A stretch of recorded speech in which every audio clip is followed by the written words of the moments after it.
Shame lies to us. Have you ever avoided someone not because you didn't care, but because you were ashamed of the silence? Let's talk about how shame keeps us disconnected and how to rebuild bridges we thought were broken. Today's reflection is for anyone who's ever frozen in fear after making a mistake in a relationship, who's ever thought, I took too long to reply, I ruined it, they probably hate me now.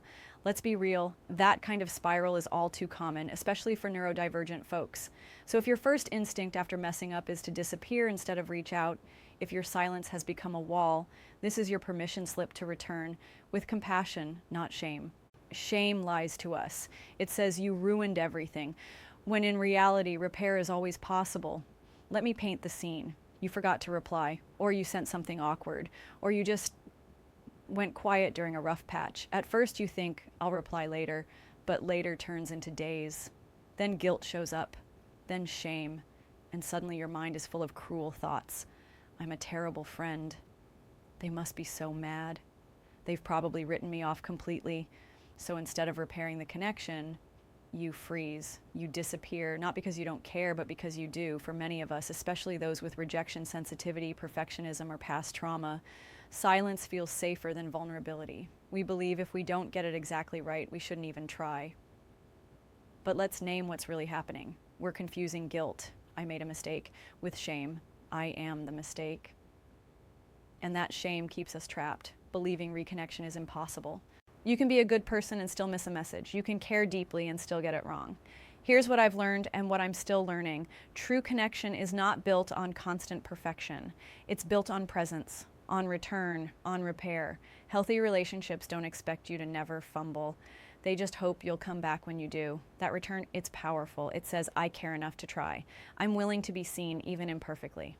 Repair doesn't have to be dramatic or poetic. It can look like a simple message, hey, I've been thinking of you, sorry for the delay, I still care, and I'm here. An honest check-in, I got overwhelmed, it wasn't about you, I'm sorry for the silence. Or just showing up again, imperfect but present. You don't need a perfect script, you just need to reach out with heart. Connection isn't broken by silence, it's broken when we believe we can't return. What if we redefined strength, not as always getting it right, but as being brave enough to come back after getting it wrong? Every time we return after a rupture, with softness instead of self-loathing, we heal a little, not just with the other person, but with ourselves. We prove to ourselves, I am still worthy of connection, even after silence. That's where the real magic happens. You don't have to earn your way back with guilt. You just have to show up with care. Let's bring it home. Is there someone you've pulled away from, not because you don't care, but because you've been afraid? Someone you think about often, but feel too ashamed to message? Take one small step today. Send a simple message. Like their post. Leave a voice note. Even a whisper of reconnection can be the start of repair. Let this be your reminder. You are not the worst thing you forgot to say. You are not the silence that lasted too long. You are not broken. You're human. You're growing, and you're allowed to come back to connection. Every time you do, you make space for deeper, truer relationships, not built on performance, but built on presence. You're allowed to return. You're allowed to be received. You're allowed to repair.